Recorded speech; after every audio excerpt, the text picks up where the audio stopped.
നമസ്കാരം. ഈ മണിക്കൂറിലെ പ്രധാന വാർത്തകൾ നോക്കിയാൽ ദിലീപിനും മുഖ്യമന്ത്രിക്കും നേരിയ ആശ്വാസം നൽകുന്ന വാർത്തയാണ് ഇപ്പോൾ പുറത്തുവരുന്നത്. കൂടെ ചില നിർണായകമായ വാർത്തകളുമുണ്ട്.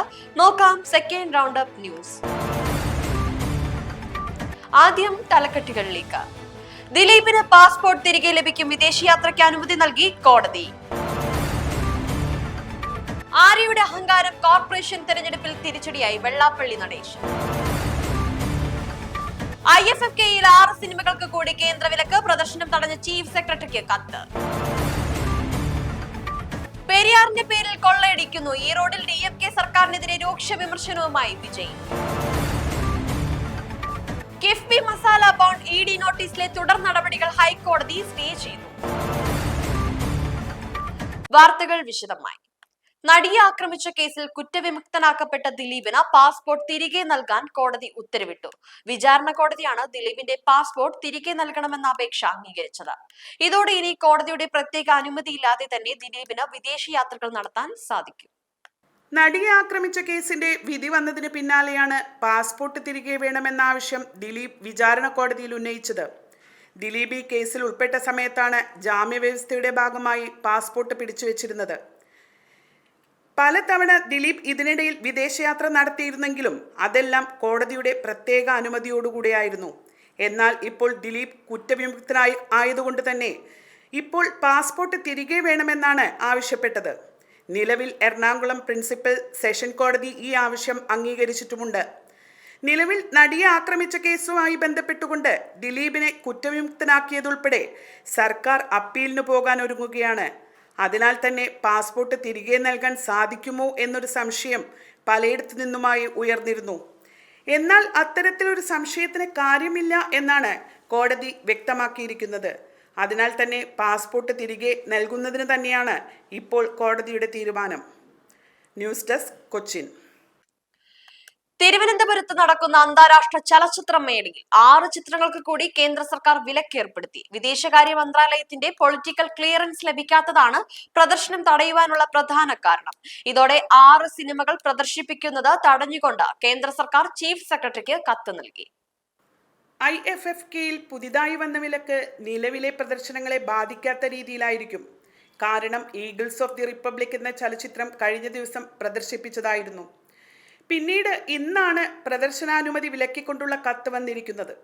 പ്രദർശനാനുമതി നിഷേധിച്ച സിനിമകൾക്ക് ഇനി 1 or 2 തവണത്തെ പ്രദർശനം മാത്രമേ ഉള്ളൂ. ആയതിനാൽ വലിയ പ്രശ്നങ്ങൾ ഉണ്ടാക്കില്ലെന്നാണ് ചലച്ചിത്ര അക്കാദമി പ്രതീക്ഷിക്കുന്നത്. മൊത്തം 19 ചിത്രങ്ങളിൽ 12 ചിത്രങ്ങൾക്കാണ് നേരത്തെ അനുമതി ലഭിച്ചിരുന്നത്. എന്നാൽ ക്ലാഷ്, ഫ്ലെയിംസ് എന്നീ ചിത്രങ്ങളാണ് ഇപ്പോൾ വിലക്ക് വന്നിരിക്കുന്നത്. Eagles of the Republic, clash, flames, yes, all that's left of you, a poet unconcealed poetry എന്നീ ചിത്രങ്ങൾക്കാണ് നേരത്തെ പ്രദർശനാനുമതി നിഷേധിച്ചത്. വിദേശകാര്യ മന്ത്രാലയത്തിന്റെ ക്ലിയറൻസ് സർട്ടിഫിക്കറ്റ് ലഭിക്കാത്തത് ആയിരുന്നു ഇതിലെ പ്രധാന വിഷയം.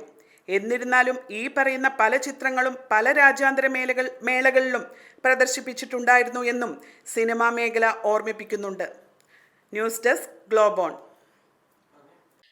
തമിഴ്നാട് സർക്കാരിനും DMKക്കുമെതിരെ രൂക്ഷമായ രാഷ്ട്രീയ വിമർശനങ്ങളുമായി തമിഴക വെട്രിക്കഴകം അധ്യക്ഷൻ വിജയ്. ഈറോഡിൽ നടന്ന പാർട്ടി യോഗത്തിലാണ് പെരിയാറിന്റെ പേര് പറഞ്ഞ് DMK ജനങ്ങളെ കൊള്ളയടിക്കുകയാണെന്ന് വിജയ് ആരോപിച്ചത്.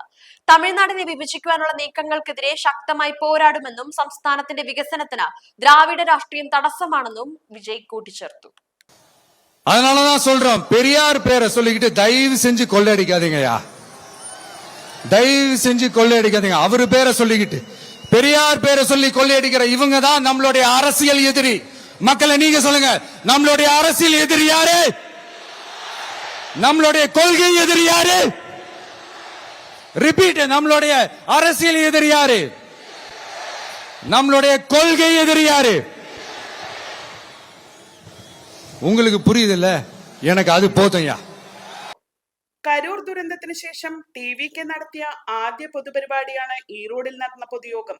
പൊതുയോഗത്തിൽ വിജയ് DMK സർക്കാരിനെതിരെ രൂക്ഷ വിമർശനം ഉന്നയിക്കുകയും ദ്രാവിഡ മോഡൽ എന്നത് വെറും വാചകം മാത്രമാണെന്നും ജനങ്ങളുടെ പണം കുടുംബ സ്വത്ത് പോലെയാണ് DMK കൈകാര്യം ചെയ്യുന്നതെന്നും കുറ്റപ്പെടുത്തുകയും ചെയ്തു. കരൂർ ദുരന്തത്തിന്റെ വ്യാപ്തി ഇപ്പോഴും നിലനിൽക്കുമ്പോഴും ഈ സമ്മേളനത്തിൽ അനേകം ജനങ്ങളാണ് പങ്കെടുത്തത്. വലിയ രീതിയിലുള്ള സുരക്ഷാ സംവിധാനങ്ങൾ എല്ലാം തന്നെ സജ്ജീകരിച്ചിട്ടുണ്ടായിരുന്നു. സമ്മേളനത്തിലുടനീളം പോലീസ് സുരക്ഷയും ഉണ്ടായിരുന്നു. News desk Globone. KIIFB masala bond ഇടപാടുമായി ബന്ധപ്പെട്ട് എൻഫോഴ്സ്മെന്റ് ഡയറക്ടറേറ്റ് നൽകിയ കാരണം കാണിക്കൽ നോട്ടീസ് ഹൈക്കോടതി സ്റ്റേ ചെയ്തു. മുഖ്യമന്ത്രി പിണറായി വിജയൻ, മുൻ പ്രധാനമന്ത്രി Thomas Isaac, KIIFB CEO KM Abraham എന്നിവർക്ക് ഇതോടെ ആശ്വാസമായി. 3 മാസത്തേക്കാണ് സ്റ്റേ അനുവദിച്ചിരിക്കുന്നത്. മസാല ബോണ്ടുമായി ബന്ധപ്പെട്ട ഇഡിയുടെ കാരണം കാണിക്കൽ നോട്ടീസ് റദ്ദാക്കണമെന്നാവശ്യപ്പെട്ടുകൊണ്ട് കഴിഞ്ഞ ദിവസമാണ് മുഖ്യമന്ത്രി പിണറായി വിജയനും മുൻ ധനമന്ത്രി തോമസ് ഐസക്കും കിഫ്ബി സിഇഒ KM എബ്രഹാമും ഹൈക്കോടതിയിൽ ഹർജി നൽകിയിരുന്നത്. ഇഡിയുടെ ഭാഗത്തു നിന്നുള്ള ഈ നടപടി രാഷ്ട്രീയ പ്രേരിതമാണ് എന്നാണ് മുഖ്യമന്ത്രിയടക്കമുള്ളവർ ചൂണ്ടിക്കാണിക്കുന്നത്. അടിസ്ഥാന സൗകര്യ വികസനത്തിനായി ഭൂമി ഏറ്റെടുക്കുന്നത് നിയമവിരുദ്ധമായ ഏറ്റെടുക്കലല്ല. ഇത് തെരഞ്ഞെടുപ്പുമായി ബന്ധപ്പെട്ടാണ് ഇത്തരത്തിൽ നോട്ടീസ് ഇഡി അയക്കുന്നതും. അതിനാൽ ഈ നോട്ടീസ് റദ്ദാക്കണമെന്നായിരുന്നു മുഖ്യമന്ത്രിയുടെയും മുൻ ധനമന്ത്രി തോമസ് ഐസക്കിന്റെയും കിഫ്ബി സിഇഒ KM എബ്രഹാമിന്റെയും നോട്ടീസിൽ മുൻപോട്ട് വെച്ച ആവശ്യം. ഈ ഹർജി പരിഗണിച്ചുകൊണ്ട് നോട്ടീസിന്റെ തുടർ നടപടി ഇപ്പോൾ ഹൈക്കോടതി സ്റ്റേ ചെയ്തിട്ടുണ്ട്. 3 മാസത്തേക്കാണ് ഹൈക്കോടതി നടപടി സ്റ്റേ ചെയ്തിരിക്കുന്നത്. അതിനാൽ മുഖ്യമന്ത്രി പിണറായി വിജയൻ, മുൻ ധനമന്ത്രി Thomas Isaac, KIIFB CEO KM Abraham എന്നിവർക്ക് ആശ്വാസകരമായ വാർത്തയാണ് കോടതിയുടെ ഭാഗത്തു നിന്നും ഉണ്ടായിരിക്കുന്നത്. News desk ഗ്ലോബോൺ. തിരുവനന്തപുരം മുൻ മേയർ ആര്യ രാജേന്ദ്രന്റെ പെരുമാറ്റ ദൂഷ്യമാണ് കോർപ്പറേഷൻ തെരഞ്ഞെടുപ്പിൽ തിരിച്ചടിയായതെന്ന് SNDP യോഗം ജനറൽ സെക്രട്ടറി വെള്ളാപ്പള്ളി നടേശൻ. അധികാരത്തിലിരുന്ന് കാണിച്ച അഹങ്കാരവും ധാർഷ്ട്യവും ജനങ്ങൾക്കിടയിൽ വലിയ പ്രതിഷേധമുണ്ടാക്കിയെന്നും അദ്ദേഹം പറഞ്ഞു. കല്യാണം കഴിച്ചിട്ടില്ല, ചെറുതാണ്, വിദ്യാഭ്യാസം എന്നും പറഞ്ഞ് എല്ലാവരും കൂടെ പൊക്കിയല്ല. പുള്ളിക്കാർ വളരെ പൊങ്ങുകയും ചെയ്തു. ഈ പൊങ്ങച്ചത്തിൻ്റെ ദോഷം അവിടെ ഉണ്ടായിരുന്നു. ആളുകളുടെ പെരുമാറ്റം മോശം. ഒരു വണ്ടി വന്നപ്പോൾ ആ ഡ്രൈവറെ പിടിച്ച് നിർത്തിക്കൊണ്ട് ആ കേസെടുത്തില്ലേ? അത് അധികാരത്തിൻ്റെ ദാർഢ്യമല്ലേ? അധികാരത്തിലിരിക്കുന്നവരൊന്നും വിനയമല്ലേ വേണ്ടത്? ആ വിനയം കാണിക്കാതെ ആ പ്രായത്തിൻ്റെ ചെറുപ്പത്തിൻ്റെ ദാർഢ്യവും അഹങ്കാരവും അത് വളരെ ചർച്ചാ വിഷയമാകുകയും അത് ഇന്നും ലൈവായിട്ട് നിൽക്കുകയും ആ കോർപ്പറേഷൻ തെരഞ്ഞെടുപ്പിൽ അതൊരു കാരണം തന്നെയായിരുന്നു. SNDP യോഗം ജനറൽ സെക്രട്ടറി വെള്ളാപ്പള്ളി നടേശൻ തിരുവനന്തപുരം മേയറായിരുന്ന ആര്യ രാജേന്ദ്രനെതിരെ രൂക്ഷമായ വിമർശനങ്ങളുമായിട്ടാണ് ഇപ്പോൾ രംഗത്തെത്തിയിരിക്കുന്നത്. ആര്യയുടെ അഹങ്കാരവും ധാർഷ്ട്യവുമാണ് കോർപ്പറേഷൻ തിരഞ്ഞെടുപ്പിലെ തിരിച്ചടിക്ക് കാരണമായതെന്നും വെള്ളാപ്പള്ളി പറഞ്ഞു. അധികാരത്തിലിരുന്ന് ഞെളിയരുതെന്നും ഒപ്പം പണ്ടത്തെ കാലമല്ല, നന്നായി പെരുമാറണമെന്ന ഉപദേശവും കൂടി ഉണ്ടായിരുന്നു. ചെറുപ്രായത്തിൽ തന്നെ മേയർ സ്ഥാനം സ്വന്തമാക്കിയതിൽ ജനങ്ങൾ പ്രശംസിച്ചപ്പോൾ അതിൽ അഹങ്കരിച്ചതിനുള്ള മറുപടിയാണ് ഇപ്പോൾ ലഭിച്ചതെന്നും വെള്ളാപ്പള്ളി നടേശൻ പറഞ്ഞു.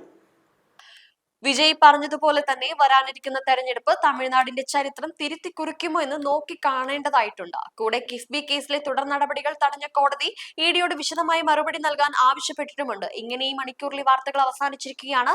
ഇനി അടുത്ത പ്രധാന വാർത്തകളുമായി പ്രൈം ടൈം അപ്ഡേറ്റ്സിലൂടെ വീണ്ടും കാണാം.